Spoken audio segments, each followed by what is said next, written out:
Good evening, everybody, and welcome. This is a strange year for all of us, and so Mrs. Montry and I had to get creative in figuring out how we could safely provide a drama opportunity for our awesome theater kids. Tonight, our EHS drama students will be performing a Reader's Theater version of A Christmas Carol. Reader's Theater is a style of theater in which actors read from a script using vocal expression to help the audience understand the story. Now sit back and relax as our cast reads to you A Christmas Carol. We hope you enjoy it. A Christmas Carol by Charles Dickens, December 1843. Marley was dead, to begin with. There is no doubt whatever about that. The register of his burial was signed by the clergyman, the clerk, the undertaker, and the chief mourner. Scrooge signed it, and Scrooge's name was good upon change for anything he chose to put his hand to. Old Marley was dead as a doornail. Mind, I don't mean to say that I know, of my own knowledge, what there is particularly dead about a doornail. I might have been inclined myself to regard a coffin nail as the deadest piece of ironmongery in the trade.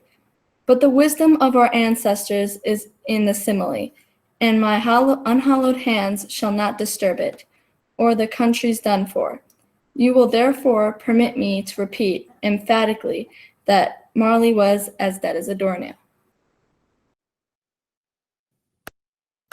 Scrooge knew he was dead? Of course he did. How could it be otherwise? Scrooge and he were partners for I don't know how many years. Scrooge was his sole executor, his sole administrator, his sole assign, his sole residuary legatee, his sole friend, and sole mourner. And even Scrooge was not so dreadfully cut up by the sad event, but that he was an excellent man of business on the very day of the funeral, and solemnized it with an undoubted bargain. The mention of Marley's funeral brings me back to the point I started from. There is no point that Marley was dead. This must be distinctly understood, or nothing wonderful can come of the story I'm going to relate. If we are not perfectly convinced that Hamlet's father died before the play began, there would be nothing more remarkable in his taking a stroll at night in an easterly wind upon his own ramparts than there would be any other middle-aged gentleman rashly turning out after dark in the breezy spot, say St. Paul's churchyard for existence, literally to astonish his son's weak mind. Scrooge never painted out old Marley's name. There it stood, years afterwards, above the warehouse door, Scrooge and Marley. The firm was known as Scrooge and Marley.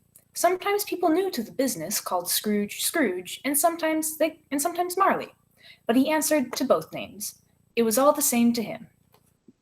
Oh, but he was a tight-fisted hand at the grindstone, Scrooge.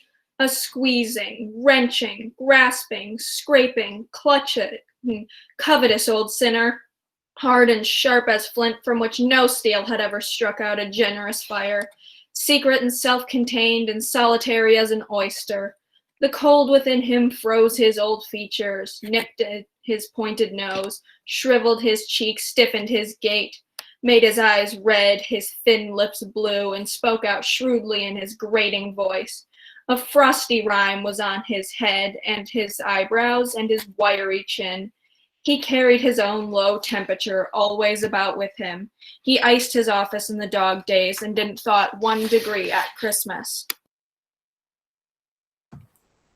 External heat and cold had little influence on Scrooge. No warmth could warm, no wintry weather chill him. No wind that blew was bitterer than he. No falling snow was more intent upon its purpose. No pelting rain less open to entreaty. Foul weather didn't know where to have him. The heaviest rain and snow and hail and sleet could boast of the advantage over him in only one respect. They often came down handsomely, and Scrooge never did. Nobody ever stopped him in the street to say, with gladsome looks, My dear Scrooge, how are you? When will you come to see me? No beggars implored him to bestow a trifle, no children asked him what it was o'clock, no man or woman ever once in all his life inquired the way to such and such place of Scrooge. Even the blind men's dogs appeared to know him, and when they saw him coming on, would tug their owners into doorways and up courts, and then would wag their tails as though they said, No eye at all is better than an evil eye, Dark Master. But what did Scrooge care? It was the very thing he liked, to edge his way along the crowded paths of life, warning all human sympathy to keep its distance, was what the knowing ones call nuts to Scrooge. Once upon a time, of all the good days in the year, on Christmas Eve, old Scrooge sat busy in his counting house. It was cold, bleak, biting weather, foggy withal, and he could hear the people in the court outside go wheezing up and down, beating their hands upon their breasts, and stamping their feet onto the pavement stones to warm them. The city clocks had only just gone 3, but it was quite dark already.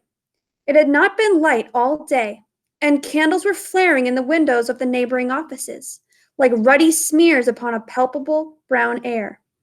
The fog came pouring in at every chink and keyhole, and was so dense without that although the court was of the narrowest, the houses opposite were mere phantoms. To see the dingy cloud come drooping down, obscuring everything, one might have thought that nature lived hard by, and was brewing on a large scale. The door of Scrooge's counting house was open that he might keep an eye upon his clerk, who in a dismal little cell beyond, a sort of tank, was copying letters. Scrooge had a very small fire, but the clerk's fire was so much very smaller that it looked like one coal. But he couldn't replenish it, for Scrooge kept the coal box in his own room, and so surely as the clerk came in with the shovel, the master predicted that it would be necessary for them to part. Wherever the clerk put on a wet comforter and tried to warm himself at the candle, in which effort, not being a man of strong imagination, he failed. "Merry Christmas, Uncle. God save you," cried a cheerful voice. It was the voice of Scrooge's nephew, who came upon him so quickly that this was the first intimation he had of his approach. "Bah!" Said Scrooge. "Humbug." He had so heated himself with rapid walking in the fog and frost, this nephew of Scrooge's, that he was all in a glow. His face was ruddy and handsome, his eyes sparkled, and his breath smoked again. "Christmas a humbug, Uncle? You don't mean that, I'm sure." "I do," said Scrooge. "Merry Christmas. What right have you to be merry? What reason have you to be merry? You're poor enough." "Come then. Returned the nephew gaily. What right do you have to be dismal? What reason do you have to be morose? You're rich enough." Scrooge, having no better answer ready on the spur of the moment, said, "Bah! again, and followed it up with, Humbug." "Don't be cross, Uncle," said the nephew. "What else can I be, Returned the uncle. when I live in such a world of fools as this? Merry Christmas! Out upon Merry Christmas! What's Christmas time to you but a time for paying bills without money, a time for finding yourself a year older, but not an hour richer, a time for balancing your books and having every item in them through a round dozen of months presented dead against you? If I could work my will, every idiot who goes about with Merry Christmas on his lips should be boiled with his own pudding and buried with a stake of holly through his heart. He should." "Uncle!" pleaded the nephew. "Nephew." Returned Scrooge sternly. "Keep Christmas in your own way, and let me keep it in mine." "Keep it. repeated his nephew. But you don't keep it." "Let me leave it alone, then. Much good may it do to you. Much good has it ever done you?" Scrooge demanded, but his nephew would not be put off. "There are many things from which I might be derived good, but which I am not profited, I dare say. Returned Fred. Christmas among the rest, but I am sure I have always thought Christmas time, when it has come around, apart from the veneration due to its sacred name, and origin, if anything belonging to it, apart from that, as a good time, a kind, forgiving, charitable, pleasant time. The only time I know of, in the long calendar of the year, when men and women seen by one consent to open up their shut-up hearts freely, and to think of people below them as they really were fellow passengers in the grave, and not another race of creatures bound on other journeys. And therefore, uncle, though it has never put a scrap of gold or silver in my pocket, I believe that it has done me good, and will do me good, and I say, God bless it. The clerk in the tank involuntarily applauded. Becoming immediately sensible of the impropriety, he poked the fire and extinguished the last frail spark forever. Let me hear another sound from you, said Scrooge sharply to his clerk. and you'll keep your Christmas by losing your situation. You're quite a powerful speaker, sir. He added, turning to his nephew. I wonder you don't go into Parliament. Don't be angry, uncle. Come, dine with us tomorrow. Fred said in a pleading voice. Scrooge said that he would see him. Yes, indeed he did. He went the whole length of the expression and said that he would see him as soon as he died. But why? Cried Scrooge's nephew. Why? Why did you get married? Said Scrooge, making little sense at all in his question. Because I fell in love. Because you fell in love. Growled Scrooge, as if that were the only thing in the world more ridiculous than a Merry Christmas. Good afternoon. Nay, uncle. But you never came to see me before what happened. Why give it is as a reason for not coming now? Good afternoon, said Scrooge more curtly. I want nothing from you. I ask nothing of you. Why cannot we be friends? Good afternoon, repeated Scrooge once more. I am sorry, with all my heart, to find you so resolute. We have never had any quarrel, to which I have been a party, but I have made the trial in homage to Christmas, and I'll keep my Christmas humor to the last. So a Merry Christmas, uncle. Good afternoon, And a Happy New Year. good afternoon, Said Scrooge one final time, pointing to the door. His nephew left the room without an angry word, notwithstanding. He stopped at the outer door to bestow the greetings of the season on the clerk, who, cold as he was warmer than Scrooge, for he returned them cordially. There's another fellow, Muttered Scrooge, who overheard him. my clerk with 15 shillings a week, and a wife and family talking about a Merry Christmas. I'll retire to Bedlam. This lunatic, in letting Scrooge's nephew out, had let one person in.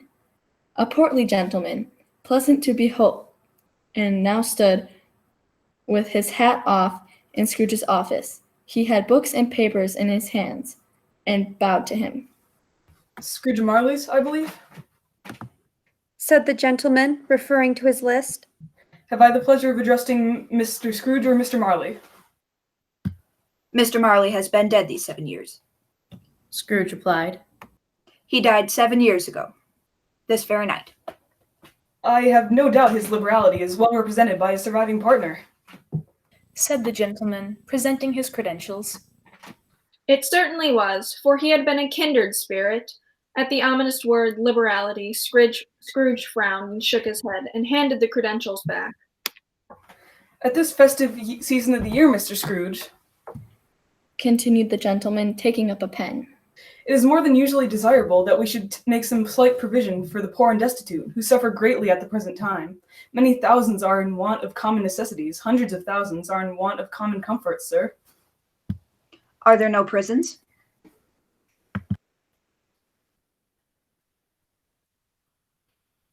Plenty of prisons.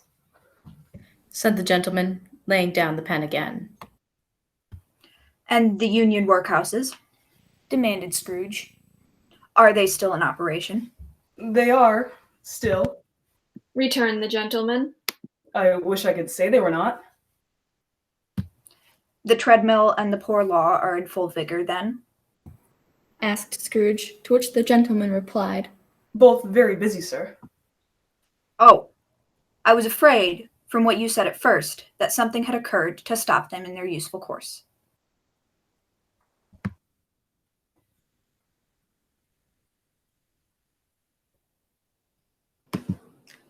Said Scrooge sarcastically.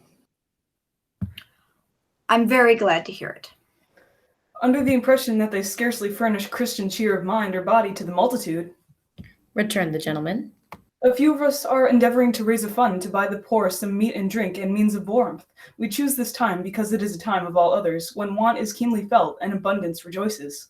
What shall I put you down for? Nothing. Scrooge replied.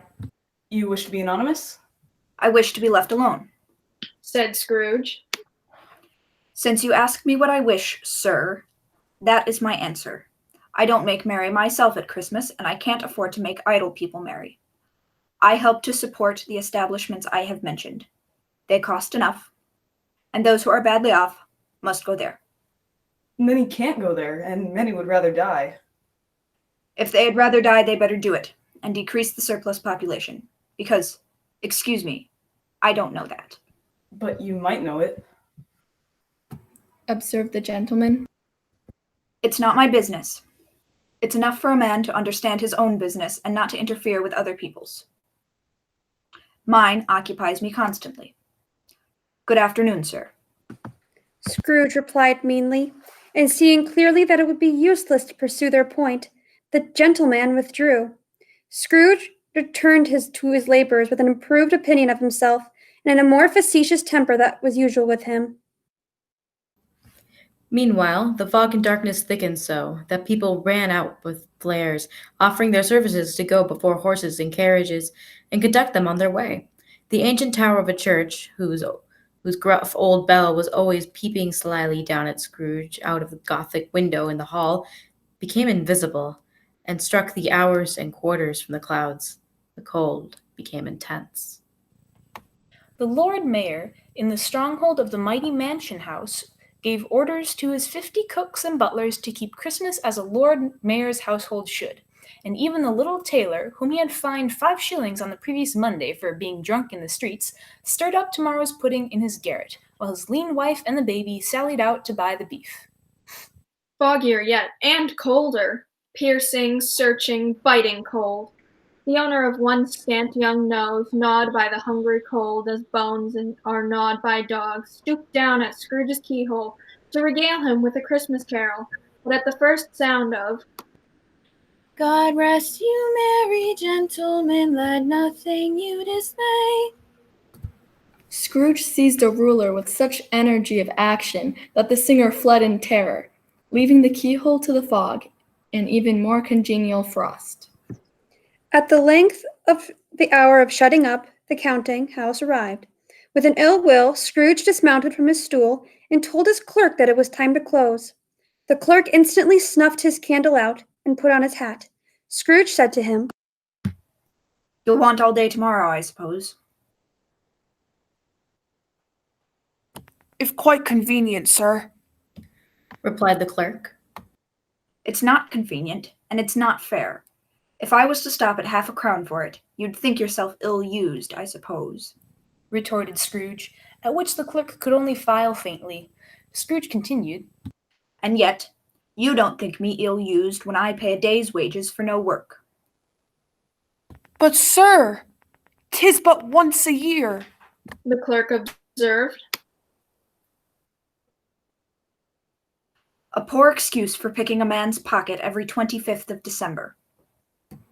Said Scrooge, buttoning his great coat to the chin, and then continuing. But I suppose you must have the whole day.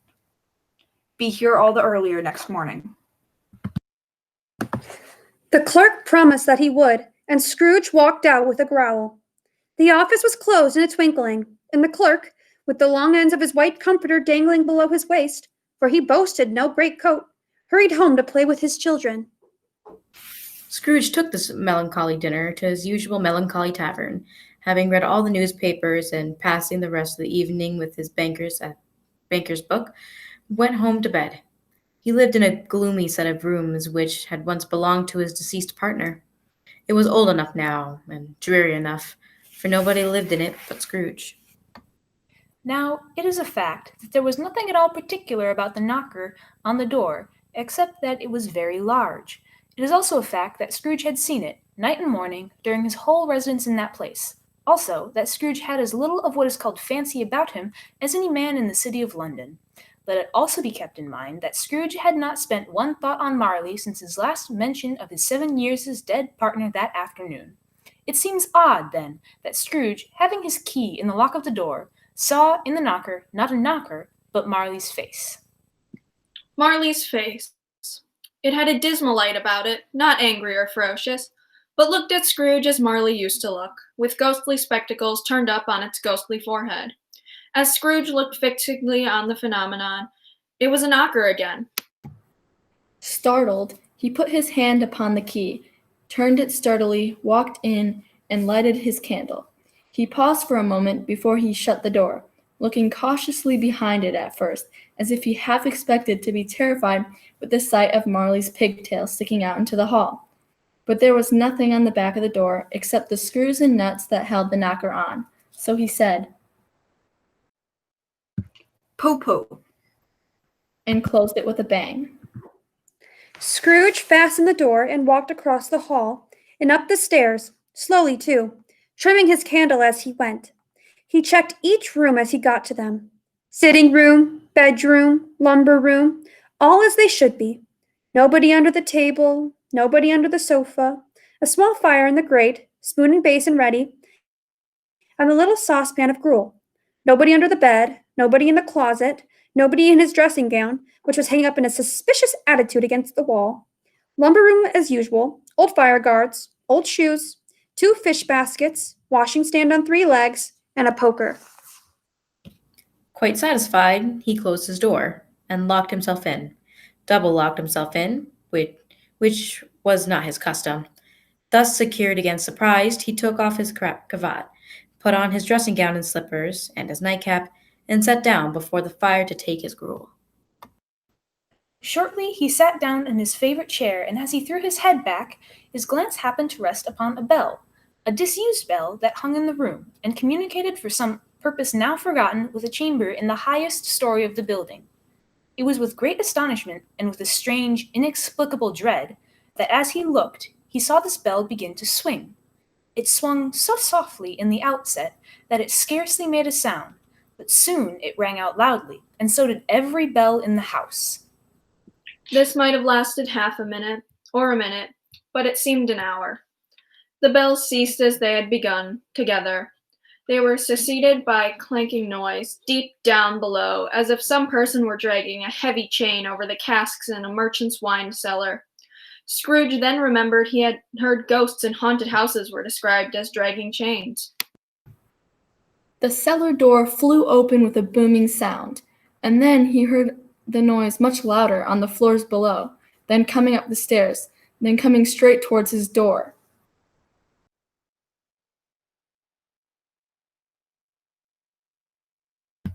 "It's humbug," said Scrooge. "I won't believe it." His color changed, though, when, without a pause, it came on through the heavy door and passed into the room before his eyes. Upon its coming in, the dying flame leaped up as though it cried, "I know him, Marley's ghost," and fell again. The same face, the very same. Marley in his pigtail, usual waistcoat, tights, and boots, the tassels on the latter bristling like his pigtail, and on his coat skirts, and the hair upon his head. The chain he drew was clasped around his middle. It was long and wound about him like a tail, and it made, for Scrooge observed it closely, of cash boxes, keys, padlocks, ledgers, deeds, and heavy purses wrought in steel. His body was transparent, so that Scrooge, observing him, and looking through his waistcoat, could see the 2 buttons on his coat behind. Though he looked the phantom through and through, and saw it standing before him, though he felt the chilling influence of its death-cold eyes, and marked the very texture of the folded kerchief bound about its head and chin, which wrapper he had not observed before, he still did not believe his eyes. "How now?" Said Scrooge, caustic and cold as ever. What do you want with me? Much. Marley's voice, no doubt about it. Who are you? Ask me who I was. Marley replied. Who were you, then? Said Scrooge, raising his voice. In life, I was your partner, Jacob Marley. Can you sit down? Asked Scrooge, looking doubtfully at him. I can. Do it then, commanded Scrooge, because he did not know whether a ghost so transparent might find himself in a condition to take a chair. But the ghost sat down on the opposite side of the fireplace, as if he were quite used to it. Marley's ghost spoke. You don't believe in me. I don't. What evidence do you need of my reality beyond that of your senses? I don't know. Scrooge said, hesitation in his voice, and they continued. Why do you doubt your senses? Because a little thing affects them. A slight disorder of the stomach makes them cheats. You may be an undigested bit of beef, a blot of mustard, a crumb of cheese, a fragment of an underdone potato. There's more gravy than grave about you, whatever you are. The ghost sat perfectly motionless, its hair and skirt and tassels agitated as by the hot vapor from an oven. The spirit raised a frightful cry and shook its chain with such a dismal and appalling noise that Scrooge held on tight to his chair to save himself from falling in a swoon. But how much greater was his horror when the phantom was taking off the bandage round its head as if it was too warm to wear indoors. Its lower jaw dropped down upon its breast. Scrooge fell upon his knees and clasped his hands before his face and cried out. Mercy! Dreadful apparition! Why do you trouble me? Man of the worldly mind, Replied the ghost. do you believe in me or not? I do. I must. But why do spirits walk the earth? And why do they come to me? It is required of every man The ghost returned. that the spirit within him should walk abroad among his fellow men, and travel far and wide. And if that spirit goes not forth in life, it is condemned to do so after death. It is doomed to wander through the world. Oh, woe is me! And witness what it cannot share, but might have shared on earth, and turn to happiness. Again, the specter raised a mournful cry and shook its chains and wrung its shadowy hands. You are fettered. Said Scrooge, trembling. Tell me why. I wear the chain I forged in life. Replied the ghost. I made it link by link and yard by yard. I girded it on my own free will, and of my own free will I wore it. Is its pattern strange to you? Scrooge trembled more and more, and the ghost pursued. Or would you know the weight and length of the strong coil you bear yourself? It was full as heavy and as long as this 7 Christmases ago. You have labored on it since. It is a ponderous chain. Scrooge glanced about him on the floor in the expectation of finding himself surrounded by some 50 or 60 fathoms of iron cable. But he could see nothing. Of the ghost, he asked imploringly, Jacob. Old Jacob Marley. Tell me more. Speak comfort to me, Jacob. I have none to give, Ebenezer Scrooge, except that I cannot rest. I cannot stay. I cannot linger anywhere. My spirit never walked beyond our counting house. Mark me. In life, my spirit never roved beyond the narrow limits of our money-changing hole, and weary journeys lie before me. Scrooge was very much dismayed to hear the spectre going on at this rate, and began to quake exceedingly. Hear me! Cried Marley's ghost. My time is nearly gone. I am here tonight to warn you that you have yet a chance and hope of escaping my fate. I offer you a chance and hope, Ebenezer. You are always a good friend to me, and I thank you. You will be haunted by 3 spirits. Scrooge's countenance fell almost as low as the ghost had done when he asked the ghost in a faltering voice. Is that the chance and hope you mentioned, Jacob? It is. I think I'd rather not, said Scrooge, and the ghost continued. Without their visits, you cannot hope to shun the path I tread. Expect the first tomorrow, when the bell tolls 1. Couldn't I take them all at once and have it over, Jacob? Expect the second on the next night at the same hour. The third upon the next night, when the last stroke of 12 has ceased to vibrate.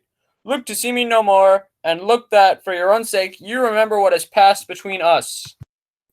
When it had said these words, the spectre stood and wound its chain over and about its arm and walked backwards from the window, which had raised itself wide open. It beckoned Scrooge to approach, which he did. When they were within 2 paces of each other, Marley's ghost held up its hand, warning him to come no nearer. Scrooge stopped, and the spectre, after listening for a moment, floated out upon the bleak, dark night. Looking out, Scrooge saw that the air was filled with phantoms, wandering hither and thither in restless haste, and moaning as they went. Each one of them wore chains like Marley's ghost. Many had personally been known to Scrooge in their lives. He had quite a familiar with one old ghost in a white waistcoat with a monstrous iron safe attached to its ankle, who cried piteously at then being unable to assist a wretched woman with an infant whom it saw below upon a doorstep. The misery with them all was clearly that they sought to interfere for good in human matters, but had lost the power forever.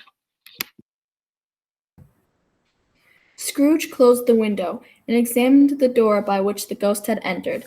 It was double locked, as he had locked it with his own hands, and the bolts were undisturbed. He tried to say humbug, but stopped at the first syllable and went straight to bed without undressing, and fell asleep upon the instant.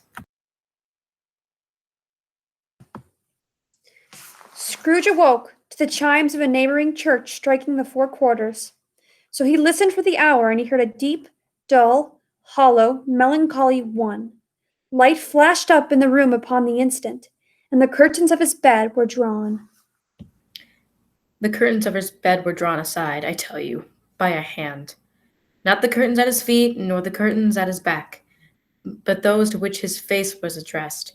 The curtains of his bed were drawn aside, and Scrooge, starting up to half recumbent attitude, found himself face to face with the unearthly visitor. It was a strange figure. Its hair, which hung about its neck and down its back, was white as if with age, and yet the face had not a wrinkle in it. But the strangest thing about it was that, from the crown of its head, there sprung a bright, clear jet of light, a cap tucked under its arm. Of this creature, Scrooge asked shakily, Are you the spirit, sir, whose coming was foretold to me? I am, replied the spirit, whose voice was soft and gentle, singularly low, as if instead of being so close beside him it were at a distance. And Scrooge demanded, Who and what are you? I am the ghost of Christmas past. Long past? Inquired Scrooge, observant of its dwarfish stature. No, your past. Scrooge could not have told anybody why, but he had a special desire to see the spirit in his cap, and begged him to be covered. The ghost exclaimed,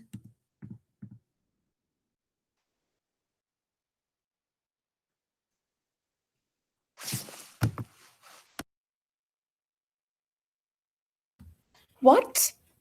Would you so soon put out? With worldly hands, the light I give. It is not enough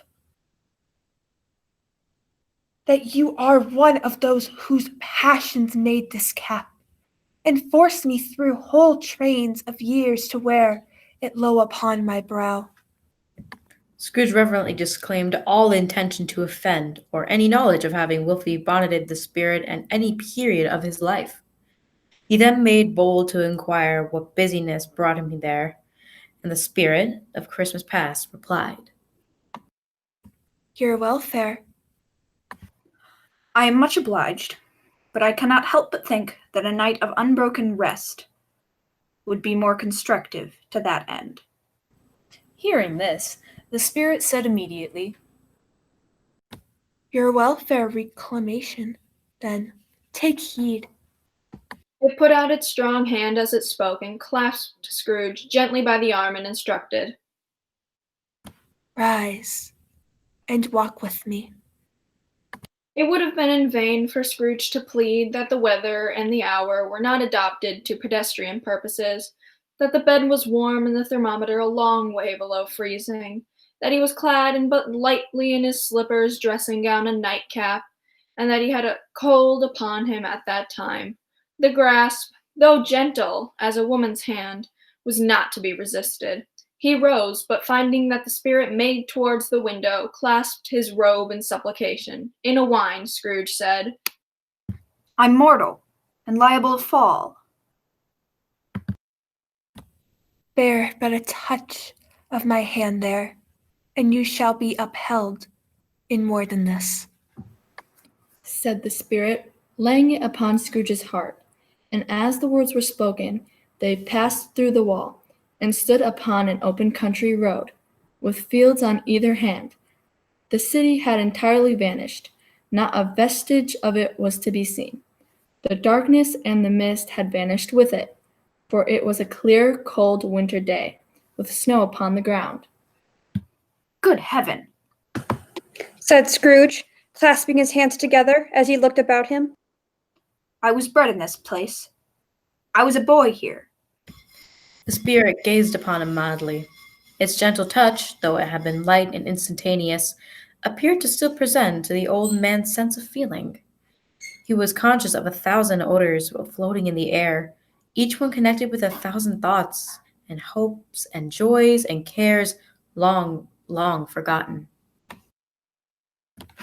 Your lip is trembling, said the spirit. And what is upon your cheek? Scrooge muttered, with an unusual catching in his voice, that it was a pimple, and that he begged the ghost to lead him where he would. You recollect that way? Inquired the spirit, and Scrooge cried with fervor. Remember it. I could walk it blindfolded.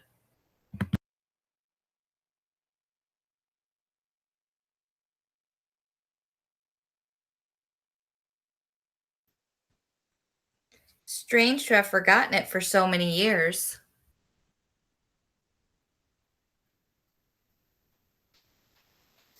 Observed the spirit as they walked along the road. Scrooge recognized every gate and post and tree until a little market town appeared in the distance, with its bridge, its church, and winding river. Some shaggy ponies were now seen trotting toward them with boys upon their backs, who called to other boys in country gigs and carts, driven by farmers. All these boys were in great spirits and shouted to each other until the broad fields were so full of merry music that the crisp air laughed to hear it. These are but shadows of the things that have been, said the ghost. They are not consequences of us. Scrooge knew and named them every one. Why was he so happy to see them? Why did his cold eye glisten and his heart leap up as they went past? Why was he filled with gladness when he heard them give each other Merry Christmas, as they parted at crossroads and byways? What was Merry Christmas to Scrooge? Out upon Merry Christmas. What good had it ever done to him? After a time, the spirit spoke. The school is not quite deserted. A solitary child, neglected by his friends, is left there still. Scrooge said he knew, and he sobbed. They left the high road by a well-remembered lane, and soon approached a mansion of dull red brick, a large house, but the spacious offices were little used, their walls damp and mossy, their windows broken, and their gates decayed. They went in, the ghost and Scrooge, and crossed the hall to a door at the back of the house. It opened before them, and disclosed a long, bare, melancholy room, made barer still by lines of plain deal forms and desks. At one of these, a lonely boy was reading near a feeble fire, and Scrooge sat down upon a form and wept to see his poor forgotten self as he used to be. The spirit touched him on the arm and pointed it to his younger self, intent upon his reading. Then, with the rapidity of a transition very foreign to his usual character, Scrooge shed in pity of his former self.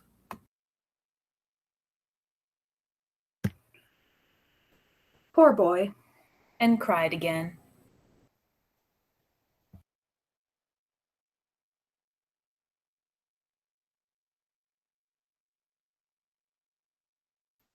I wish. Scrooge muttered, putting his hand in his pocket and looking about him, after drying his eyes off with his cuff. But it's too late now. What is the matter?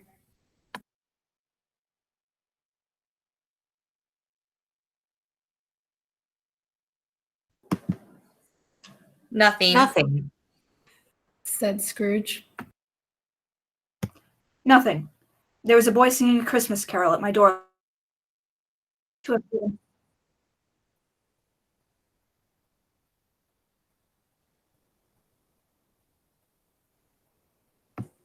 The ghost smiled thoughtfully and waved its hand, saying as it did so, Let us see another Christmas. Scrooge's former self grew larger at the words, and the room became a little darker and more dirty. The panels shrunk, the windows cracked, fragments of plaster fell out of the ceiling, and the naked laths were shown instead. But how all this was brought about, Scrooge knew no more than you did. He only knew that it was quite correct, that everything had happened so that there he was, alone again, when all the other boys had gone home for the jolly holidays. He was not reading now, but walking up and down despairingly. Scrooge looked at the ghost, and with a mournful shaking of his head, glanced anxiously towards the door. It opened, and a little girl, much younger than the boy, came darting in, and, putting her arms about his neck, and often kissing him, addressed him as her dear, dear brother. I have come to bring you home, dear brother, Said the child, clapping her tiny hands and bending down to laugh. to bring you home, home, home, Home, little fan. returned the boy, and brimful of glee, his sister said. Yes, home, for good and all. Home like ever and ever. Father's so much kinder than he used to be, and home's like heaven. He spoke so gently to me one dear night when I was going to bed, and that I was not afraid to ask him once more if he might come home. And he said yes. You should, and sent in a coach to bring you, and you're to be a man. First we be together all the Christmas long and have the merriest time in all the world. You are quite a woman, little fan. exclaimed young Scrooge to his dear little sister.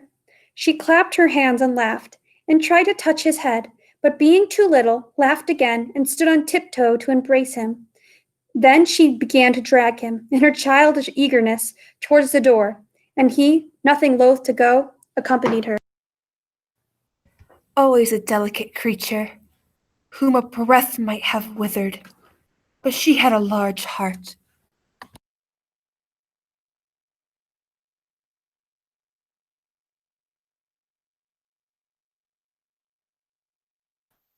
So she had. You're right. I cannot deny it, Spirit. She died a woman, said the ghost. and had, as I think, children. One child. Scrooge returned. True, Said the ghost. your nephew. Scrooge seemed uneasy in his mind, and answered briefly. Yes. In but a moment they left the school behind them, and were now in the busy thoroughfares of a city, where shadowy passengers passed and repassed, where shadowy carts and coaches battle for the way, and all the strife and tumult of a real city were. It was made plain enough by the dressing of the shops that here too it was Christmas time again. But it was evening, and the streets were lighted up. The ghost stopped at a certain warehouse door and asked Scrooge if he knew it. Know it. I was apprenticed here. They went in, at sight of an old gentleman in a Welsh wig, sitting behind such a high desk that if he had been 2 inches taller, he must have knocked his head against the ceiling. Scrooge cried in great excitement. Why, it's old Fezziwig. Bless his heart. It's Fezziwig alive again. Old Fezziwig laid down his pen and looked up at the clock, which pointed to the hour of 7. He rubbed his hands, adjusted his capacious waistcoat, laughed all over himself, and called out in a comfortable, oily, rich, fat, jovial voice. Yo there, Ebenezer, Dick. Scrooge's former self, now a grown young man, came briskly in, accompanied by his fellow apprentice. Dick Wilkins, to be sure. Bless me, yes, there he is. He was very much attached to me, was Dick. Poor Dick. Dear, dear, said Scrooge to the ghost, just as Fezziwig spoke merrily to the young men. Yo ho, my boys. No more work tonight. Christmas Eve. Dick. Christmas Eve, Dick. Christmas, Ebenezer. Let's have the shutters up before a man can say Jack Robinson. You wouldn't believe how those two fellows went at it. They charged into the street with their shutters. 1, 2, 3, had them up in their places. 4, 5, 6, barred them and pinned them. 7, 8, 9, and came back before you could have gotten to 12, panting like racehorses. Hilly ho! Cried old Fezziwig, skipping down from the high desk with wonderful agility. Clear away, my lads. Let's have lots of room here. Hilly ho! Dick, cheer up Ebenezer. Clear away. There was nothing they wouldn't have cleared away, or couldn't have cleared away. With old Fezziwig looking on, it was done in a minute. Every movable was packed off, as if it were dismissed from public life forevermore. The floor was swept and watered, the lamps were trimmed, fuel was heaped upon the fire, and the warehouse was as snug and warm and dry and bright a ballroom as you would desire to see upon a winter's night. In came a fiddler with a music book. In came Miss Fezziwig, one vassal substantial, and the 3 Miss Fezziwigs, along with the 6 young followers whose hearts they broke. In came all the young men and women employed in the business, the house help and neighbors. There were dances, and there was cake. There was a great piece of cold roast. There were mince pies, and plenty of beer, and more dances. When the clock struck 11, this domestic ball broke up. Mr. and Mrs. Fezziwig took their stations, one on either side of the door, and, shaking hands with every person individually as he or she went out, wished him or her a Merry Christmas. When everybody had retired but the 2 prentices, they did the same to them, and thus the cheerful voices died away, and the lads were left to their beds, which were under a counter in the back shop. During the whole of this time, Scrooge had acted like a man out of his wits. His heart and soul were in the scene, and with his former self. He corroborated everything, remembered everything, enjoyed everything, and underwent the strangest agitation. It was not until now, when the bright faces of his former self and Dick were turned from them, that he remembered the ghost and became conscious that it was looking full upon him, while the light upon its head burnt very clear. The spirit signed to him to listen to the 2 apprentices, who were pouring out their hearts in praise of Fezziwig, and when he had done so, said,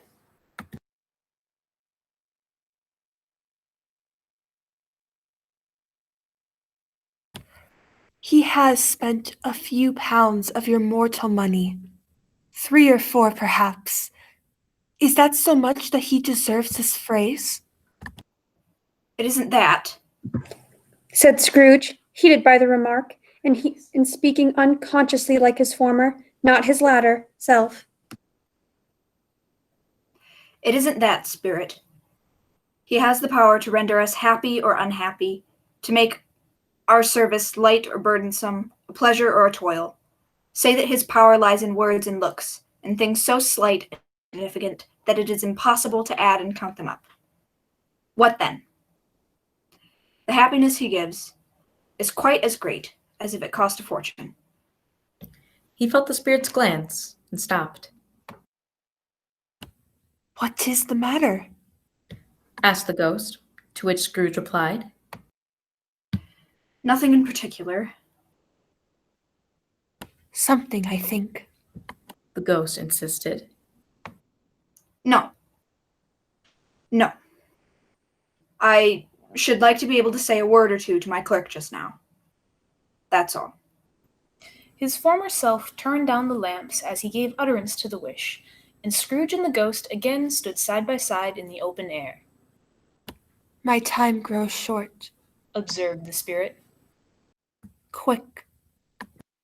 This was not addressed to Scrooge, or to anyone whom he could see, but it produced an immediate effect. For again Scrooge saw himself. He was older now, a man in the prime of his life. His face had not the harsh and rigid lines of later years, but it had begun to wear the signs of care and avarice. He was not alone, but he sat by the side of a fair young girl in a mourning dress, in whose eyes there were tears which sparkled in the light that shone out by the ghost of Christmas past. Softly she said, It matters little. To you, very little. Another idol has displaced me, and if it can cheer and comfort you in time to come, as I would have tried to do, I have no just cause to grieve. What idol has displaced you? Scrooge asked. A golden one. This is the even-handed dealing of the world. There is nothing on which it is so hard as poverty, and nothing it professes to condemn with such severity as the pursuit of wealth. You fear the world too much. The young girl answered, gently. All your other hopes have merged into one until the master passion, gain, engrosses you.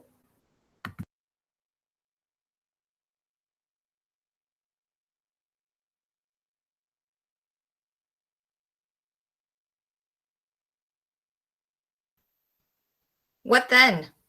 Scrooge retorted.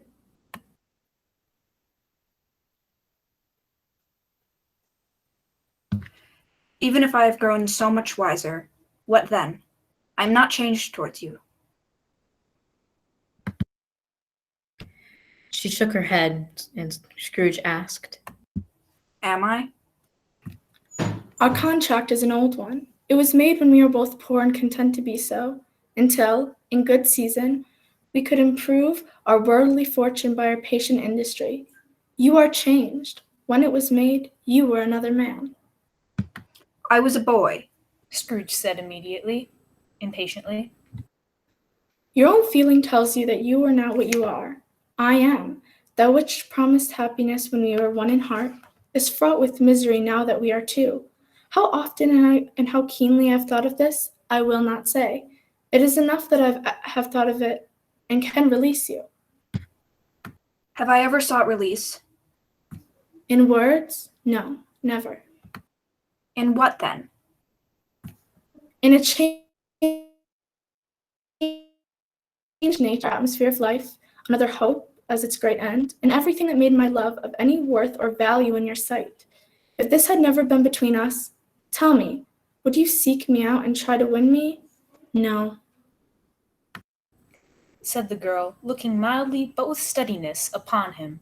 He seemed to yield to the justice of this supposition, in spite of himself, but he said with a struggle, You think not?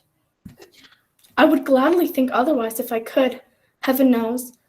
When I have learned a truth like this, I know how strong and irresistible it must be. But if you were free today, tomorrow, yesterday, can even I believe that you would choose a dowerless girl? You who, in your very confidence with her, weigh everything by gain, or, choosing her, if for a moment you are false enough to your one guiding principle to do so. Do I not know that your repentance and regret would surely follow? I do, and I release you, with a full heart, for the love of him you once were. He was about to speak, but with her head turned from him, she resumed. You may, the memory of what is past half makes me hope you will, have pain in this, a very, very brief time, and you will dismiss the recollection of it, gladly, as an unprofitable dream, from which it happened well that you awoke. May you be happy in the life you have chosen. She left him, and they parted, and Scrooge implored of the spirit, Spirit, show me no more. Conduct me home. Why do you delight to torture me? One shadow more. No more. cried Scrooge. No more. I don't wish to see it. Show me no more. But the relentless ghost pinned him to both of his arms and forced him to observe what happened next. They were in another scene and place. A room, not very large, but full of comfort. Near to the winter fire sat a comely Martin, sitting opposite her daughter. The noise in this room was perfectly tumultuous, for there were more children there. And Scrooge, in his agitated state of mind, could count, but no one seemed to care. On the contrary, the mother and daughter laughed heartily and enjoyed it very much. But now a knocking at the door was heard, and all rushed to greet the father, who came home attended by a man laden with Christmas toys and presents. There were shouts of wonder and delight with every package received. The joy and gratitude and ecstasy, they are all indescribable alike. And later off to bed to dream the delightful dreams of children. Seated comfortably and happily by the fire, the husband turned to his wife and said with a smile, Belle, I saw an old friend of yours out this afternoon. Who was it? Guess. How can I? Don't I know? She added in the same breath, laughing as he laughed. Mr. Scrooge. Mr. Scrooge it was. I passed his office window, and as it was not shut up, and he had a candle inside, I could scarcely help seeing him. His partner lies upon the point of death, I hear, and there he sat alone. Quite alone in the world, I do believe. Spirit, Said Scrooge in a broken voice. remove me from this place. I told you, these were shadows of the things that have been. Said the ghost. That they are what they are. Do not blame me. Remove me. I cannot bear it. Scrooge exclaimed. He turned upon the ghost, and seeing that it looked upon him with a face in which in some strange way there were fragments of all the faces it had shown him, wrestled with it. Leave me. Take me back. Haunt me no longer. Scrooge observed, seized the spirit's extinguisher cap, and by a sudden action pressed it down upon its head, and the spirit dropped beneath it. Scrooge was suddenly aware of being in his own bedroom, conscious of being exhausted and overcome by an irresistible drowsiness, and soon he sank into a heavy sleep. Awakening in the middle of a prodigiously tough snore, and sitting up in bed to get his thoughts together, Scrooge had no occasion to be told that the bell was again upon the stroke of 1. Observing a bright light shining from under his door, he got up softly and shuffled in his slippers to the door. The moment Scrooge's hand was on the lock, a strange voice called him by his name and bade him enter. He obeyed. It was his own room. There was no doubt about that. But it had undergone a surprising transformation. The walls and ceiling were so hung with living green, from every part of which bright gleaming berries glistened. The crisp leaves of holly, mistletoe, and ivy reflected back the light, as if so many little mirrors had been scattered there, and a mighty blaze went roaring up the chimney. Heaped up on the floor to form a kind of throne were turkeys, geese, game, poultry, brawn, great joints of meat, sucking pigs, long wreaths of sausages, mince pies, plum puddings, barrels of oysters, red-hot chestnuts, cherry-cheeked apples, juicy oranges, luscious pears, immense twelfth cakes, and seething bowls of punch that made the chamber dim with their delicious steam. In easy state upon this couch, there sat a jolly giant, glorious to see, who bore a glowing torch, in shape not unlike Plenty's horn, and held it up high, high up, to shed its light onto Scrooge as he came peeping round the door. Come in and know me better, man.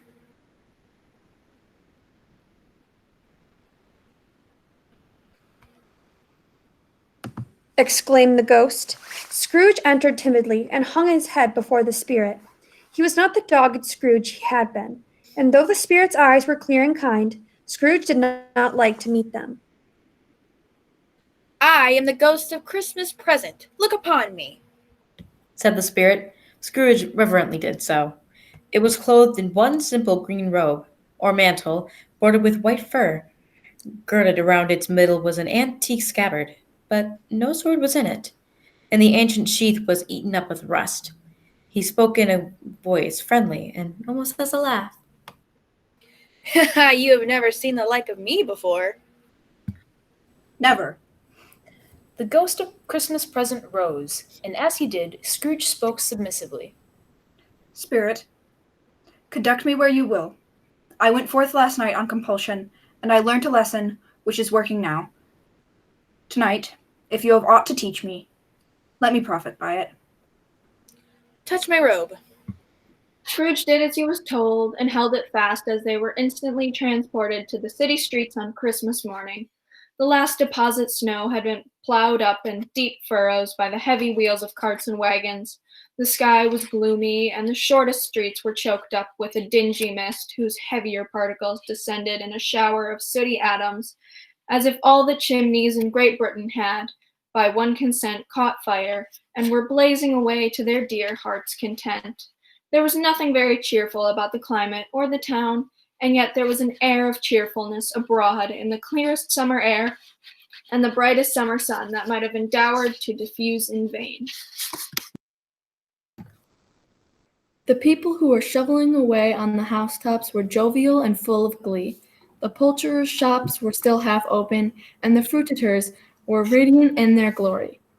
There were great, round, pot-bellied baskets of chestnuts, shaped like waistcoats of jolly old gentlemen.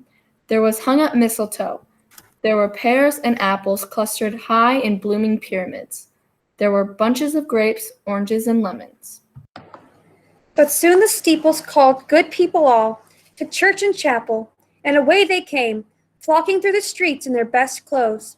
The sight of these poor revelers appeared to interest the spirit very much, and perhaps it was the pleasure the good spirit had in showing off his power, or else it was his own kind, that led him straight to Scrooge's clerk, for there he went, and took Scrooge with him, holding to his robe, and on the threshold of the door the spirit smiled, and stopped to bless Bob Cratchit's dwelling with a sprinkling of his torch. Think of that! Bob had but 15 bob a week himself. He pocketed on Saturdays, but 15 copies of his Christian name, and yet the ghost of Christmas present blessed his four-roomed house. There was Mrs. Cratchit, Cratchit's wife, and Master Peter Cratchit, who plunged a fork into the saucepan of potatoes, getting the corners of his monstrous shirt collar into his mouth. And now two smaller Cratchits, a boy and girl, came tearing in, screaming that outside the baker's they had smelt the goose, and known for their own, and basking in the luxurious thoughts of sage and onion. These young Cratchits danced around the table. "What has ever got your precious father, then?" said Mrs. Cratchit. "And your brother, Tiny Tim?" She had no longer asked him when in came little Bob, the father, with at least 3 feet of comforter exclusive of the fringe, hanging down before him, and his threadbare clothes darned up and brushed to look seasonable, and Tiny Tim upon his shoulder. Alas for Tiny Tim, he bore a little crutch, and had his limbs supported by an iron frame. The two young Cratchits hustled Tiny Tim and bore him off into the wash-house, that he might hear the pudding singing in the copper. "And how did little Tiny Tim behave?" As good as gold. Said her good husband Bob. And better. Somehow he gets thoughtful, sitting by himself so much, and thinks the strangest things you've ever heard. He told me, coming home, that he hoped that people saw him in church, because he was a cripple, and it might be pleasant to them to remember upon Christmas Day, who made lame beggars walk and blind men see. Bob's voice was tremulous when he told them this, and trembled more when he said that Tiny Tim was growing strong and hearty. Tiny Tim's active little crutch was heard upon the floor, and back he came before another word was spoken. Escorted by his brother and sister to his stool before the fire, Master Peter and the two ubiquitous young Cratchits went to fetch the goose, with which they soon returned in high procession. Mrs. Cratchit made the gravy hissing hot. Master Peter mashed the potatoes with incredible vigor. Miss Belinda sweetened up the applesauce. Martha dusted the hot plates. Bob took Tiny Tim beside him in a tiny corner at the table. Then 2 Cratchits set chairs for everybody, not forgetting themselves, and mounting guard upon their posts, crammed spoons into their mouths. At last the dishes were set on, and grace was said. It was succeeded by a breathless pause, as Mrs. Cratchit, looking slowly all along the carving knife, prepared to plunge it in the breast.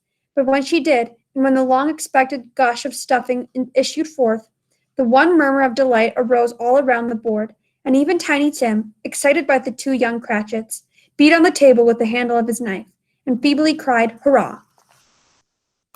When everyone had had enough, the plates were changed by Miss Belinda, and Mrs. Cratchit left the room alone to take care of pick the pudding up and bring it in.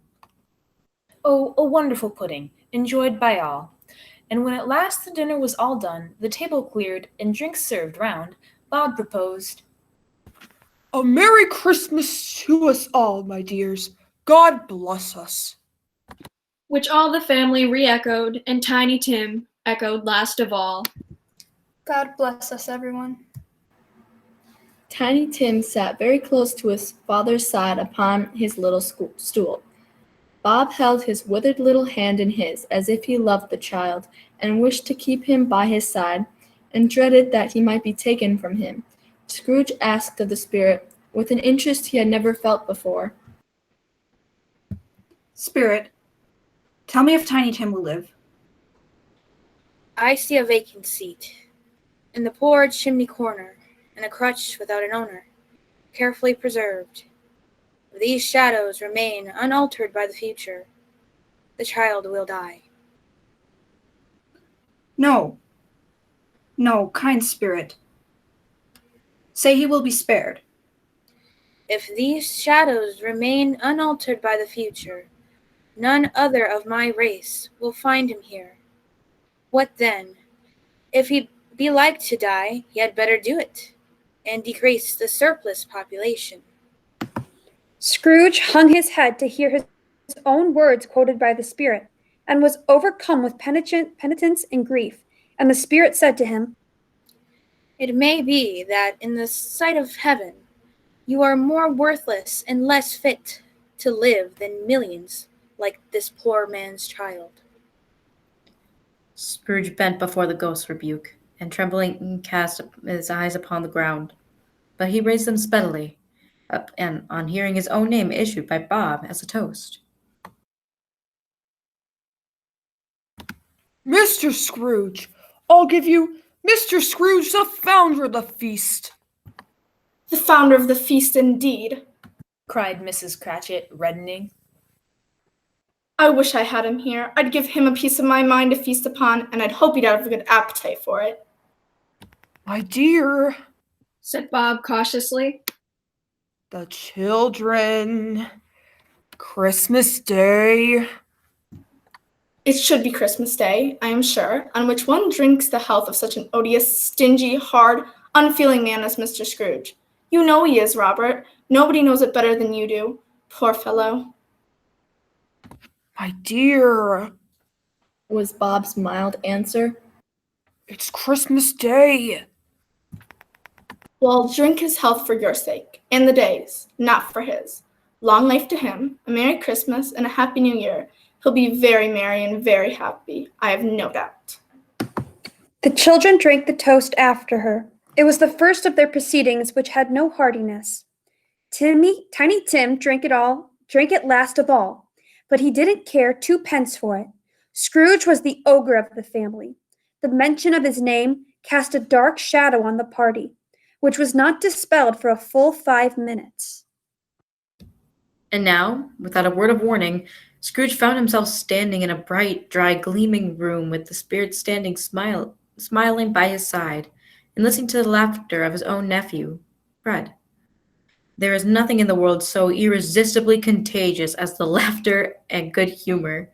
When Scrooge's nephew laughed in this way, holding his sides, rolling his head, and twisting his face to the most extravagant contortions, Scrooge's niece, by marriage, laughed as heartily as he, and their assembled friends, being not bit behanded, roared out lustily. He said that Christmas was a humbug as I live. He believed it too. More shame for him, Fred, said Scrooge's niece indignantly. Bless those women, they never do anything by halves. They're always in earnest, and Fred replied, He's a comical old fellow, that's the truth, and not so pleasant as he might be. However, his offenses carry their own punishment, and I have nothing to say against him. I'm sure he is very rich, Fred, hinted Scrooge's niece. At least you always tell me so. What of that, my dear? His wealth is no use to him. He don't do any good with it. He don't make himself comfortable with it. He hasn't the satisfaction of thinking that he is ever going to benefit us with it. I have no patience with him, observed Scrooge's niece. Scrooge's niece's sisters and all the other ladies expressed the same opinion. Oh, I have. I am sorry for him. I couldn't be angry with him even if I tried, who suffers by his ill whims, himself, always. Here, he takes it into his head to dislike us, and he won't come and dine with us. What's the consequence? He don't lose much of a dinner. Indeed, I think he loses a very good dinner, interrupted Scrooge's niece.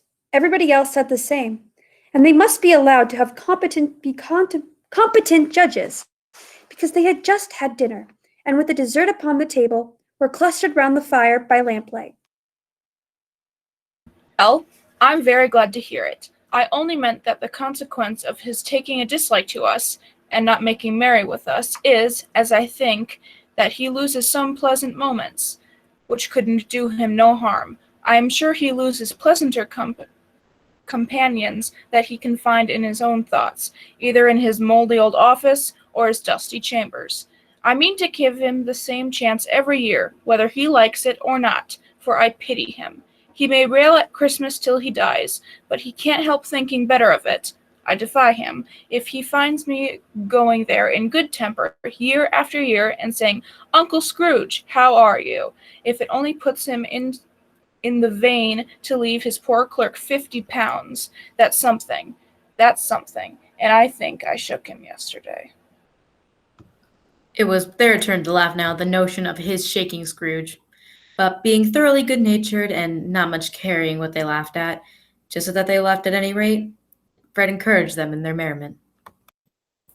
With no little enjoyment, Scrooge watched as the gathering passed their evening playing at a game of blind man's bluff, and then the game of how, when, and where, in which he himself joined in the guessing. The ghost was greatly pleased to find him in this mood, and Scrooge begged like a boy to be allowed to stay until the guests departed.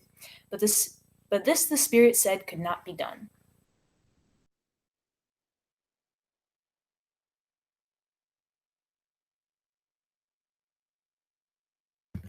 Here's a new game. 1/2 hour, Spirit. Only one.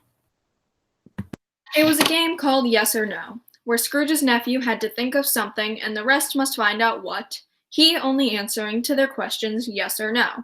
As the case was, the brisk fire of questioning to which he was exposed elicited from him that he was thinking of an animal, a live animal, rather a disagreeable animal, a savage animal, an animal that growled and grunted sometimes, and talked sometimes, and lived in London, and walked about the streets, and wasn't made a show of, and wasn't led by anyone, and didn't live in a menagerie, and was never killed in a market, and was not a horse, or a cow, or a bull, or a tiger, or a dog, or a pig, or a cat, or a bear. At every fresh question that was put to him, his nephew burst into a fresh roar of laughter, and it was so unexpressibly tickled that he was so obliged to get up from the sofa and stamp. At last, his wife, falling into a similar state, cried out, I have found it. I know what it is, Fred. I know what it is. What is it? It's your Uncle Scrooge. Which it certainly was. Admiration was the universal sentiment, though some objected that the reply to, "Is it a bear?" ought to have been yes, inasmuch as an answer in the negative was sufficient to have diverted their thoughts away from Scrooge, supposing they had ever had any tendency that way, and Fred said, He has given us plenty of merriment, I am sure, and it would be ungrateful not to drink his health. Here is a glass of mulled wine, ready at our hand at the moment, and I say Uncle Scrooge. Well, Uncle Scrooge. A Merry Christmas and a Happy New Year to the old man, whatever he is. He wouldn't take it from me, but may he have it nevertheless, to Uncle Scrooge. Uncle Scrooge had imperceptibly become so gay and light of heart that he would have pledged the unconscious company in return and thanked them in an audible speech if the ghost had given him time. But the whole scene passed off in the breath of the last words spoken by his nephew, and he and the spirit were again upon their travels. Much they saw, and far they went, and many times they visited, but always with a happy end. The spirit stood beside sick beds, in almshouses, hospital, and jail, in misery's every refuge, and left his blessing, and taught Scrooge his precepts. As quickly as before, and as unexpected, Scrooge found himself once more in his chambers, alone, as he heard the clock strike 12. He looked about him for the ghost, and saw it not. As the last stroke ceased to vibrate, he remembered the prediction of old Jacob Marley, and, lifting up his eyes, beheld a solemn phantom, draped and hooded, coming like a mist across the ground towards him. The phantom slowly, gravely, silently approached. When it came, Scrooge bent down upon his knee, for in the very air through which the spirit moved, it seemed to scatter gloom and misery. It was shrouded in a deep black garment, which concealed its head, its face, its form, and left nothing of it visible, save one outstretched hand. But for this, it would have been difficult to detach its figure from the night, and separate it from which the darkness by which it was surrounded. Scrooge surmised, I am in the presence of the ghost of Christmas yet to come. The spirit answered not, but pointed onward with its hand. You are about to show me shadows of the things that have not happened, but will happen in the time before us. Is that so, spirit? The upper portion of the garment was contracted for an instant in its folds, as if the spirit had inclined its head. That was the only answer Scrooge received. Although well used to ghostly company by this time, Scrooge feared the silent shape so much that his legs trembled beneath him, and he found that he could hardly stand when he prepared to follow it. The spirit pauses for a moment, as observing his condition and giving him time to recover. Ghost of the future, I fear you more than any specter I have ever seen. But as I know your purpose is to do me good, and as I hope to live to be another man from what I was, I am prepared to bear you company, and I do it with a thankful heart. Will you not speak to me? It gave him no reply. The hand was pointed straight before them, and Scrooge said, Lead on, lead on. The night is waning fast, and it is precious time to me, I know. Lead on, spirit. the phantom moved away as it had come towards him. Scrooge followed along in the shadow of its dress, which bore him up, he thought, and carried him along. They scarcely seemed to enter the city, for the city rather seemed to spring up about them and encompass them of its own act. But there they were, in the heart of it, on Change Street, amongst the merchants who hurried up and down and chinked the money in their pockets, and conversed in groups, and looked at their watches and trifled thoughtfully with their great gold seals, and so forth, as Scrooge had seen them often. The spirit stopped beside one little knot of businessmen. Observing that the hand was pointed to them, Scrooge advanced to listen to their talk. No, said the great fat man with a monstrous chin. I don't know much about it either way. I only know he's dead. When did he die? Last night, I believe. Why, what was the matter with him? asked the third man, taking a vast quantity of snuff out of a very large snuff box. I thought he'd never die, God knows, said the first with a yawn. What has he done with his money? I haven't heard. Said the man with the large chin, yawning again. Left it to his company, perhaps? He hasn't left it to me, that's all I know. This pleasantry was received with a general laugh. It's likely to be a very cheap funeral, for upon my life I don't know of anybody to go to it. Suppose we make up a party and volunteer. I don't mind going if lunch is provided, but I must be fed. Well, I am the most disinterested among you after all, for I never wear black gloves and I never eat lunch, but I'll offer to go if anybody else will. When I come to think of it, I'm not at all sure I wasn't his most particular friend, for we used to stop and speak whenever we met. Bye. Speakers and listeners strolled away and mixed with other groups. Scrooge knew the men and looked toward the spirit for an explanation. The phantom guided on to the street. Its finger pointed to two persons meeting. Scrooge listened again, thinking that the explanation might lie there. He knew these men also, perfectly. They were men of business, very wealthy, and of great importance. He had made a point always of standing well in their esteem, in a business point of view, that is, strictly from a business point of view. How are you? How are you?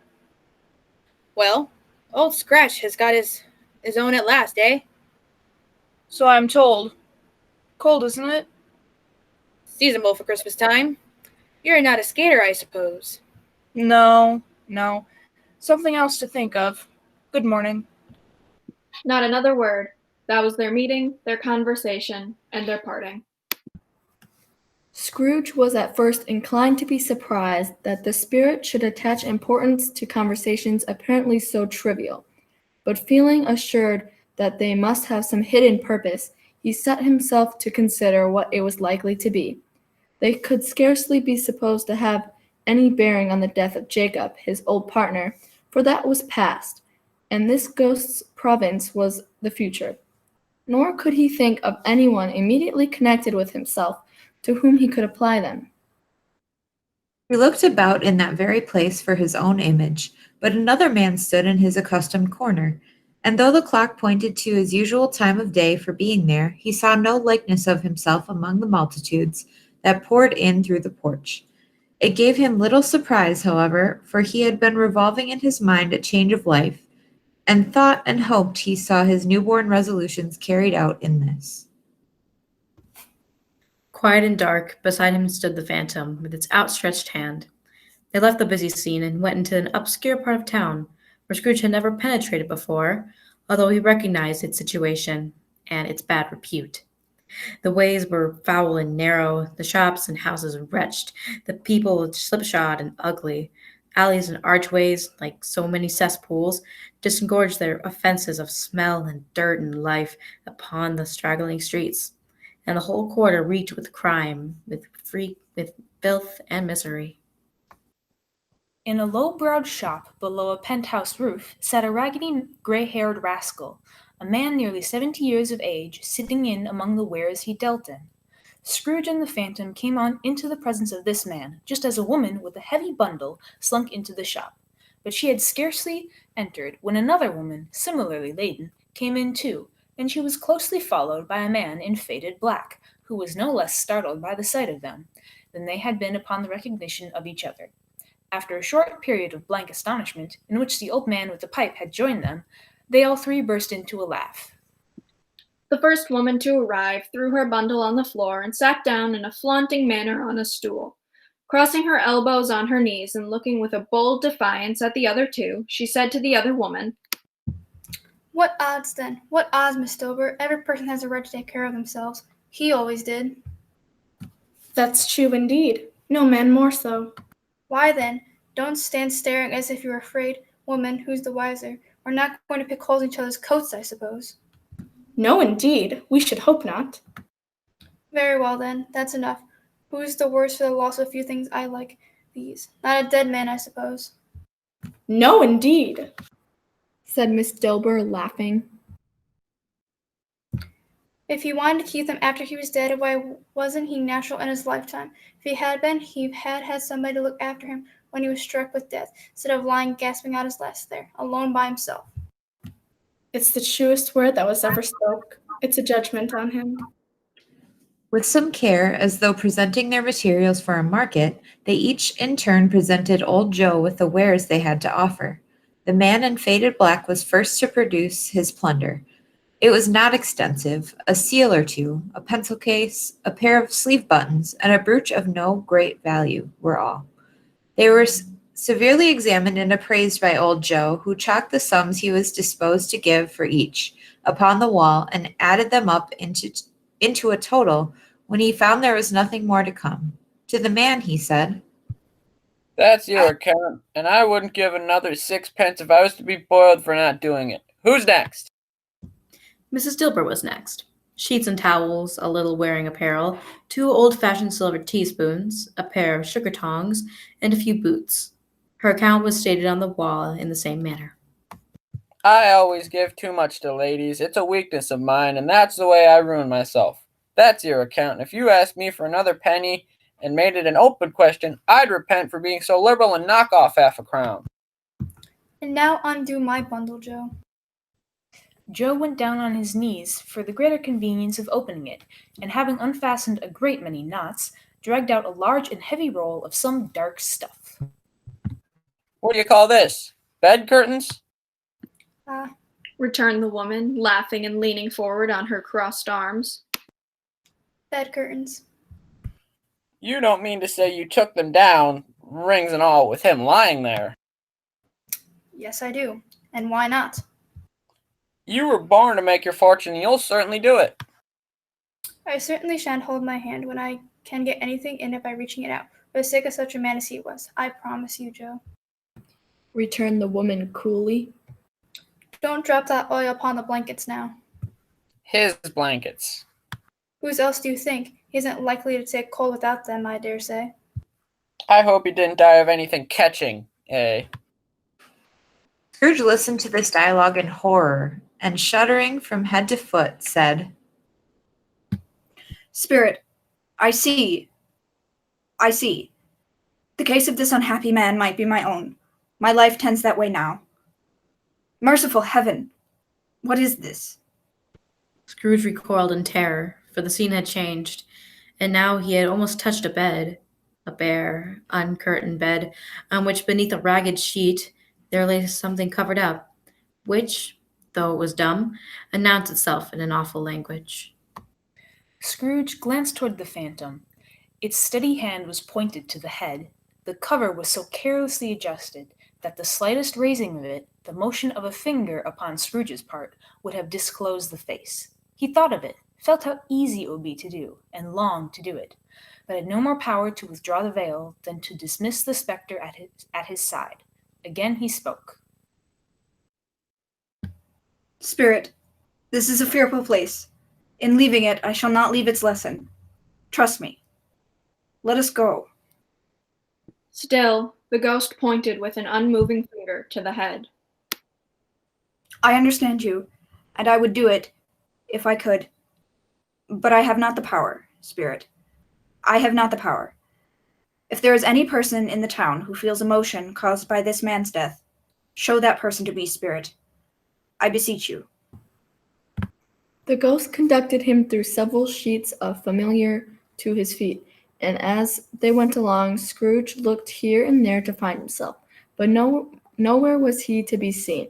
They entered poor Bob Cratchit's house, the dwelling he had visited before, and found the mater and the children seated around the fire. Quiet, very quiet. The noisy little Cratchits were as still as statues in one corner, and sat looking up at Peter, who had a book before him. The mother and her daughters were engaged in sewing, but surely they were very quiet. Where could your precious father be? It must be near his time. Past it, rather. Answered Peter, the eldest lad. But I think he has walked a little slower than he used these last few evenings, Mother. They were very quiet again. At last she said, in a steady, cheerful voice that only faltered once, I have known him walk with Tiny Tim upon his shoulder, very fast indeed. And so have I, often. But he was very light to carry, and his father loved him so that it was no trouble. And there is your father at the door. She hurried out to meet him, and little Bob and his comforter, he had need of it, poor fellow, came in. His tea was ready for him on the hob, and they all tried who should help him to it most. Then the two young Cratchits got upon his knees and laid, each child, a little cheek against his face, as if to say, "Don't mind, father, don't be grieved." Sunday. You went today, then, Robert? Yes, my dear. I wish you could have gone. It would have done you good to see how green a place it is. But you'll see it often. I promised him that I would walk there on a Sunday. My little child. My little child. He broke down all at once. He couldn't help it. He left the room and went upstairs into the room above, which was lighted cheerfully and hung with Christmas. He was reconciled to what had happened and soon went down again quite happy. The family drew about the fire and talked. Bob told them of the extraordinary kindness of Mr. Scrooge's nephew, whom he had scarcely seen but once, and who, meeting him in the street that day, and seeing that he looked just a little down, related to Bob, inquired what had happened to distress him. On which, for he is the pleasantest spoken gentleman you ever heard, I told him, and he says to me, "I am heartily sorry for it, Mr. Cratchit, and heartily sorry for your good wife. Heartily sorry," he said, "for your good wife. If I can be of service to you in any way," he said, giving me his card, "that's where I live. Pray come to me." It really seemed as if he had known our Tiny Tim and felt with us. I'm sure he's a good soul. But however and wherever we part from one another, I am sure we shall none of us forget poor Tiny Tim, shall we? Or this first parting that there was among us. And I know, my dears, that when we recollect how patient and how mild he was, although he was a little child, we shall not quarrel easily among ourselves and forget poor Tiny Tim in doing it. No, never, father. I am very happy, very happy. Bob said to his beloved family as Scrooge and the ghost looked on. Spectre, said Scrooge, with a soft and pleading quality to his voice.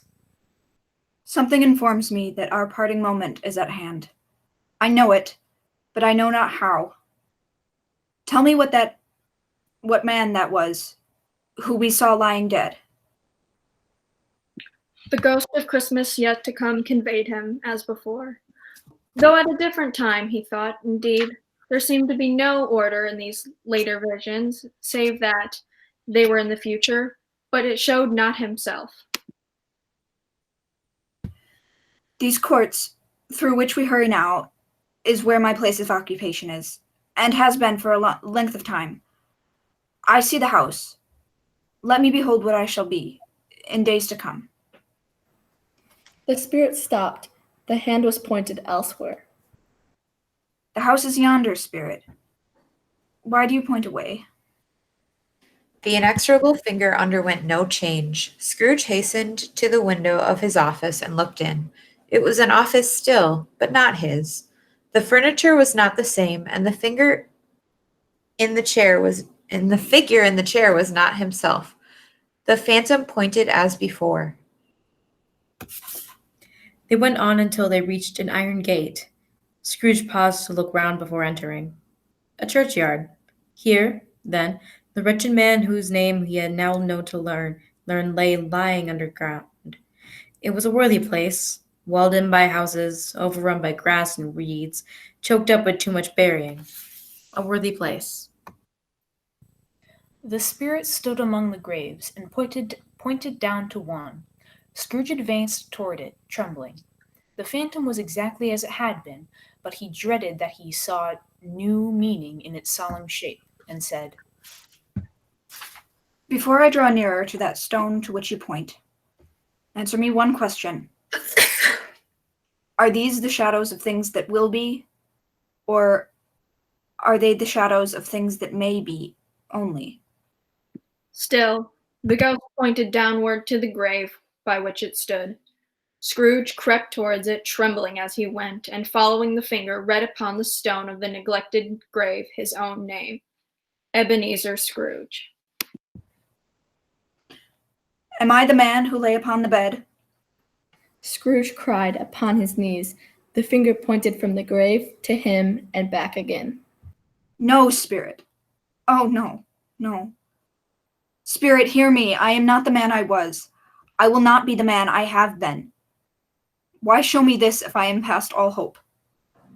For the first time the hand appeared to shake, and Scrooge took hope, and he fell down upon the ground, saying, Good Spirit, your nature pities me. Assure me that I yet may change these shadows you have shown, by an altered life. The kind hand trembled. I will honor Christmas in my heart, and try to keep it all the year. I will live in the past, the present, and the future. The spirits of all three shall strive within me. I will not shut out the lessons that they teach. Oh, tell me I may sponge away the writing on this stone. In his agony, he caught the spectral hand. It sought to free itself, but he was strong in his entreaty and detained it. The spirit, stronger yet, repulsed him.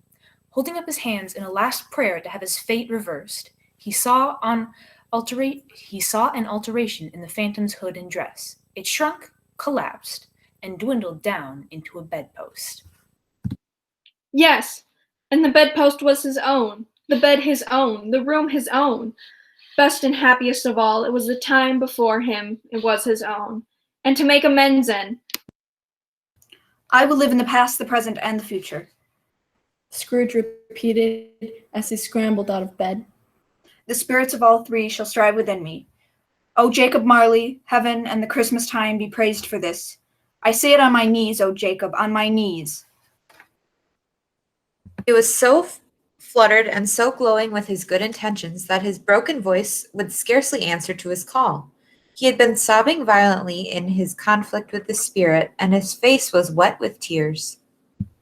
They're not torn down, cried Scrooge, folding one of his bed curtains in his arms. They're not torn down, rings and all. They're here. I'm here. The shadow of the things that would have been may be dispelled. They will be. I know they will. His hands were busy with his garments all this time, turning them inside out, putting them on upside down, tearing them, mislaying them, making them parties to every kind of extravagance. Laughing and crying in the same breath and struggling with his stockings, he said, I don't know what to do. I'm as light as a feather. I'm as happy as an angel. I'm as merry as a schoolboy. I'm as giddy as a drunken man. A Merry Christmas to everybody. A Happy New Year to all the world. Hello here. Whoop, hello. He had frisked into the sitting room and was now standing there, perfectly winding, but exclaiming nonetheless. There's the saucepan that the gruel was in. There's the door by which the ghost of Jacob Marley entered. There's the corner where the ghost of Christmas present sat. There's the window where I saw the wandering spirits. It's all right. It's all true. It all happened. Ha! Really, for a man who had been out of practice for so many years, it was a splendid laugh, a most illustrious laugh. The father of a long, long line of brilliant laughs. I don't know what day of the month it is. I don't know how long I've been among the spirits. I don't know anything. I'm quite a baby.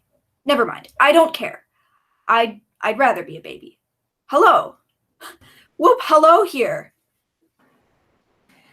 He was checked in his thoughts by the church bells ringing out the lustiest peals he had ever heard. Clang, clang, hammer, ding, dong, bell, bell, dong, ding, hammer, clang, clash. Oh, glorious, glorious. Running to the window, he opened it and put out his head. No fog, no mist, clear, bright, jovial, stirring cold. Cold, piping for the blood to dance to. Golden sunlight, heavenly sky, sweet, fresh air. Merry bells, oh glorious, glorious. And he called downward to a boy in Sunday clothes, who perhaps had loitered in to look about him. What's today? Huh? What's today, my fine fellow? Today? Why, Christmas Day. It's Christmas Day, said Scrooge, excitedly to himself. I haven't missed it. The spirits have done it all in one night. They can do anything they'd like. Of course they can. Of course they can. Hello, my fine fellow. Hello. Do you know the poulterers? In the next street but one, at the corner? I should hope I did. Ah, an intelligent boy, a remarkable boy. Do you know whether they sold the prize turkey that was hanging up there? Not the little prize turkey, the big one. What? The one as big as me? What a delightful boy. It's a pleasure to talk to him. Yes, my buck. It's hanging there now. It is. Go and buy it. Oh, right. Sure. responded the boy, as though he thought old Scrooge a mad joker. No. I am in earnest. Go and buy it, and tell them to bring it here, that I may give them the direction where to take it. Come back with the man, and I'll give you a shilling. Come back with him in less than 5 minutes, and I'll give you half a crown. The boy was off like a shot. He must have been steady hand at a trigger who could have got a shot off half so fast. Rubbing his hands and splitting with a laugh, old Scrooge whispered to himself, I'll send it to Bob Cratchit's. He shan't know who sends it. It's twice the size of Tiny Tim. The hand in which he wrote the address was not a steady one, but write it he did, somehow, and went downstairs to open the street door, ready for the coming of the poulterer's man. As he stood there, waiting his arrival, the knocker caught his eye. Patting it with one hand, he said, I shall love it as long as I live. I scarcely ever looked at it before. What an honest expression it has on its face. It's a wonderful knocker. Here's the turkey. Hello, Whoop, how are you? Merry Christmas. The chuckle with which he said this, and the chuckle with which he paid for the turkey, and the chuckle with which he paid for a cab to deliver it to the Cratchits' humble home, and the chuckle with which he recompensed the boy, were only to be exceeded by the chuckle with which he sat down breathless in his chair again, and chuckled till he cried. He dressed himself all in his best, and at last got out into the streets. People were, by this time, pouring forth, as he had seen them in the ghost of Christmas present, and walking with his hands behind him, Scrooge regarded every single one with a delighted smile. He looked so irresistibly pleasant, in a word, that 3 or 4 good-humored fellows said, Good morning, sir, a Merry Christmas to you. And Scrooge said often afterwards, that all the blithe words he had ever heard, those were the blithest in his ears. He had not gone far, when coming on towards him he beheld the portly gentleman, who had walked into his counting-house the day before, and said Scrooge and Marley's, I believe. It sent a pang across his heart to think how this old gentleman would look upon him when they met, but he knew what path lay straight before him, and he took it. Quickening his pace, and taking the old gentleman by both his hands, he said,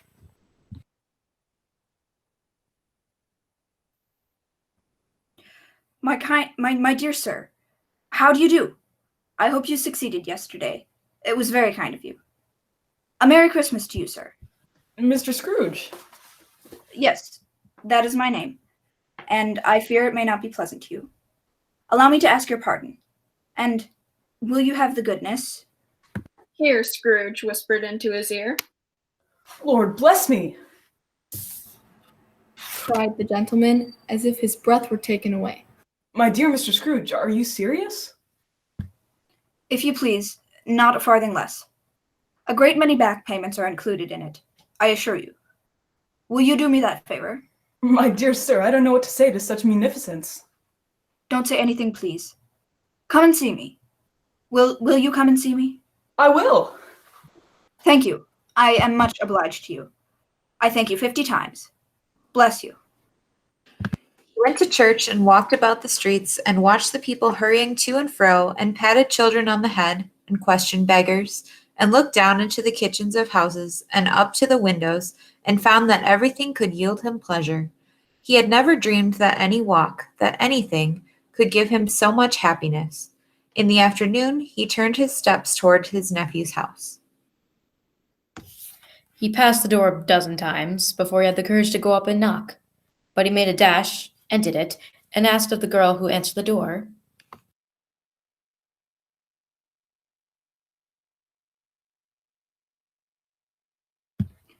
Is your master at home, my dear? Yes, sir. Where is he, my love?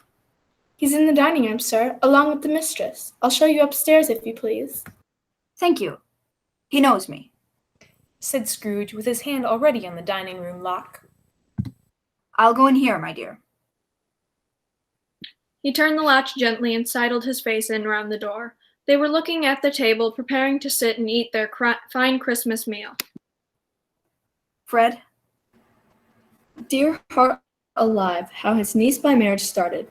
Scrooge had forgotten, for the moment, about her sitting in the corner with the footstool, or he wouldn't have done it on any account, and Fred cried out in happy surprise, "Why, bless my soul, who's that?" It is I, your Uncle Scrooge. I've come to dinner. Will you let me in, Fred? Let him in? It is a mercy he didn't shake his arm off. He was at home in 5 minutes. Nothing could be heartier. His niece looked just the same, and so did all the guests. Wonderful party, wonderful games, wonderful unanimity, wonderful happiness. But he was early at the office the next morning. Oh, he was early there. If he could only be there first and catch Bob Cratchit coming late. That was the thing he had set his heart upon. And he did it. Yes, he did. The clock struck 9. No Bob.